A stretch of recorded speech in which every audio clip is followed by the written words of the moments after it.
think that what happens is I think with him, he's emotional, right? Here's what it is. I have a program, and you guys can look at it. Anytime my name is said, anytime my audio is used, anytime my voice is used, it comes to my email, right? So then sometimes when it comes to my email, the clips that comes when it's about Flip, I listen to it. I'm not gonna lie, I don't go and type the pages in, but I listen to it. That comes to my email. I click it and I listen. So then one thing this guy would say is that Queenzflip was a burst of energy. He did this, he did that. He was great. He was great. He was doing this. I listened to the video. He did this, he did that. And then if I say, yo, I don't that, I don't like him, the next video he would say, yo, the fans didn't ask for him. The fans didn't ask for him while he was gone. They didn't really do anything to the podcast while he was gone. But then the video before, he said that the people were inquiring because you could notice that Flip was gone. What I'm saying is that the blogs from an emotional perspective and standpoint, and he will get slapped in his mouth, regardless of what you say. I just got an alert just now with Math saying my name. I just got it. That's what made me come back up here and say, "Be careful," because he asked Math to come up here that he got a problem with Flip, but you don't have a problem with me. The only reason I didn't go to his house or his job is because I promised Ian and them. And then when I was beefing with them over there, I didn't do it because he wasn't speaking about me negatively. And if your agenda is, yo, if you hit me, I'm gonna sue you, fine, I'm down with it. I'm not gonna kill you and clap you. Anytime a story talk about me attacking him, they tell you how I'm coming. Yo, punch me in the face. Yo, he tried to attack me. Yo, they telling you. So you're preparing yourself. You should prepare yourself. And if that's your bet, I respect that. I respect the nigga saying, yo, nigga, I'm gonna say what I want. The nigga touch me, I'm taking this nigga to court. Then do it. I'm down. It happened with Ross and Vlad. It happens, nigga. These things happen, bro. I'm not gonna get you jumped. I'm gonna just slap you in your mouth. Hard. Like it's gonna look like slow motion. I may record it too. But why you keep throwing stones? If you want no Yeah, problem, just why you keep doing that? You don't gotta do that. Like then I you agree. you antagonizing me. Show that you are blogging or speaking from an emotional perspective. You're not speaking from an unbiased, unemotional perspective. You're emotional. You can't say, yo, when Flip left, it's obviously noticeable that he's not there on the JBP. Something is going on. Then to go say he left the JBP, he's not there, and nobody really cared. You're speaking from emotion. Stop. So then now you giving me the you just speaking. Okay, you're emotional, and you change it depending on how you feel. From the clip I saw, I could be wrong. I got a problem with Flip. I got a problem with Flip. I want to speak about it. That's what I saw. Mav said, if would Mav set Danny up? No, he wouldn't. He wouldn't tell me, yo, come, because that's Mav is a businessman.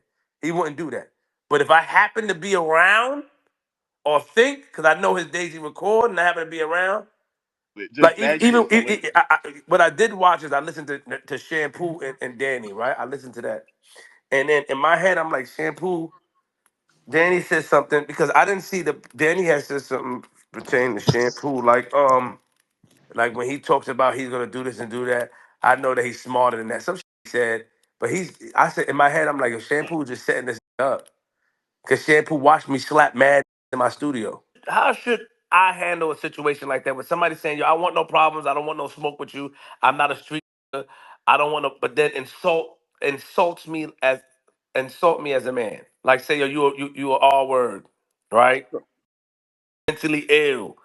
Yeah. Call me out my name.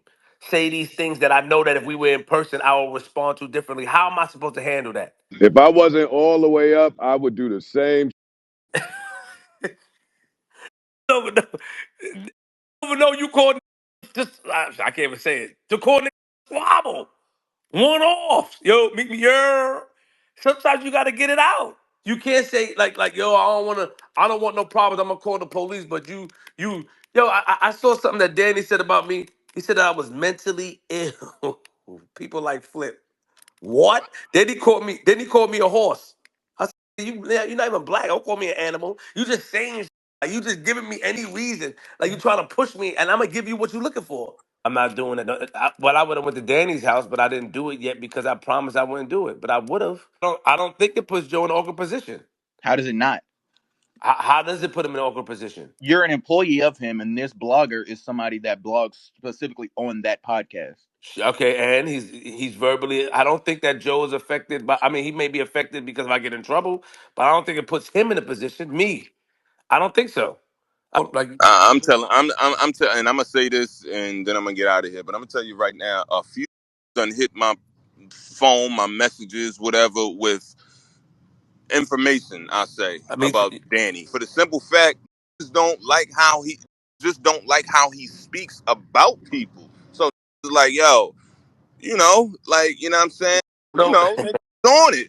Niggas on it for real, and I don't even want to see it go there for the simple fact that might be what the looking for too. maybe. Yo, Listen, just got listen, jumped. man. We're Like, gonna you know what pick I a mean? weekend.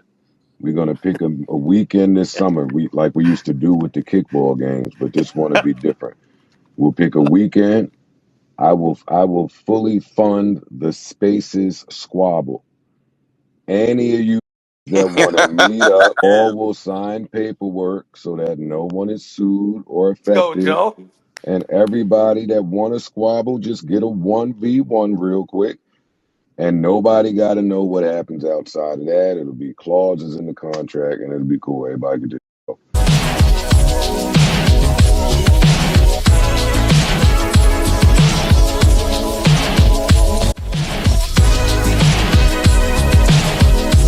That's right, y'all. Flip has been on Twitter Spaces all day and all night. He seems to be bored or waiting for his next job.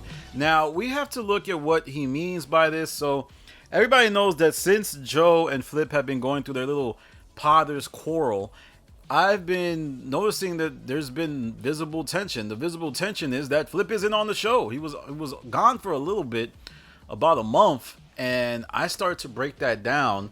And in breaking that down, apparently I made some comments that ran afoul of none other than the big Flipper. Flipper is upset. He feels like I crossed the line, and I'm going to talk about some of the comments that I made that made him upset. First, he said I called him the R word.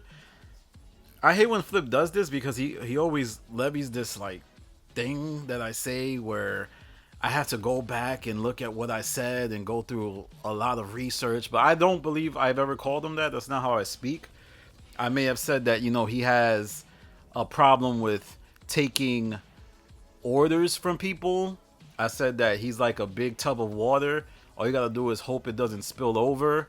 You can never really hope that it can contain itself.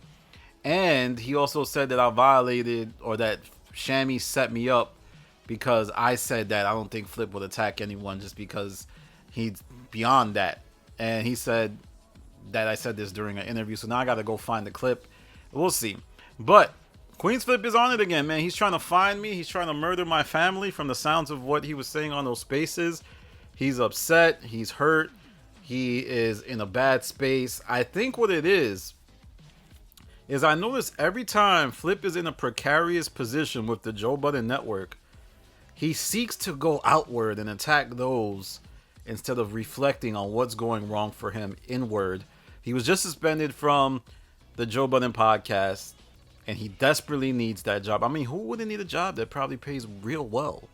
So now he's focusing on what I did wrong, making things up. I said he was a wild horse. I don't know why a wild horse is disrespectful. Like, for me, have you ever played Red Dead Redemption, right? You know when you go into the mountains and you try to get the Arabian horse, the white Arabian horse, before you can ride the horse, you must break it in. And it's really hard to break that horse in. You have to sit on it for a little bit. You have to make sure that, it doesn't kick you off. And that's what I meant when I said Flip is a wild horse that Joe Budden had to break. Maybe Flip hasn't played Red Dead Redemption, but if he did, he would know what I was talking about. Sorry, Flip, you're not a gamer. Not my problem. Then, Joe Budden would join a little bit later, and I think there was a bunch of Joe Budden super fans. There was a fella up there by the name of something Juice. I don't know. Something like that. Maybe a big Simpsons fan. But said that people have been texting him that, they want to pull up to my house. They want to do all types of damage. They want to murder. They want to attack me. They want to make me pay for my Joe Budden commentary. My Joe Budden commentary is so damaging. It keeps these little fellas up at night. All I have to say is for you people to be so proactively mad on the behalf of a podcast that you want to come see me, salute. I can't have any remedy for that level of mental illness. It takes a certain type of mental illness. But salute to you. I can't be mad at that. And then a little bit later, Joe Budden says that he would fund or he would get the paperwork to help everybody square up. Oh, I'm not squaring up, buddy. You know what I'm going to score? I'm going to get a pen. I'm going to buy a $100 pen.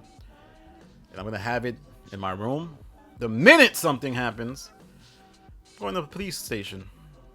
Hey, everybody, it's Mr. Danny. I was assaulted by members of the Joe Budden podcast. And even if that does happen, and that doesn't happen, hey, some super fans jump me. Mental anguish, mental pain. I'm under a lot of stress, y'all. I even have asthma. So if Flip were to run down on me, he might strike me in such a way I couldn't breathe. You know what happens when you can't breathe? You might die. So I just hope cooler heads prevail. I hope people can kind of just get over their feelings. Flip said I'm an emotional blogger. Boy, isn't that the pot calling the kettle black. I'm not here to cater to Flip's feelings. This man is heading towards 40. He's in his late 30s. He should be able to show some level of discernment. But then again, maybe not, because Joe Budden seems to have a hard time working with him. So much so that he said he was going to learn Flip. Joe pressed Flip, and Flip folded like a lawn chair. All right, everybody. Follow me on Instagram, The Stop TV. Follow me on Twitter, The Stop TV. Hopefully, these sensitive potters can build some tough skin. These guys are the people who publish pictures of people from 10 years ago, try to insult their intelligence, but can't handle it when it's fired back. I don't owe these people nothing. A lot of you are saying, I build my channel off of Joe Budden. Well, I paid for the studio time. I paid for my Shure mic. I paid for my Manocaster. I paid for my laptop. Joe Budden didn't give me a single damn dime. He doesn't care if I die or get hit by a car. This man does not care about any of you, and you guys need to stop acting that way. I don't give a damn. I'm here to make content. I'm here to observe and report. Follow me on Instagram and Twitter. Like I said, this is Danny from The Stop. Peace. Love me, hold me, love me.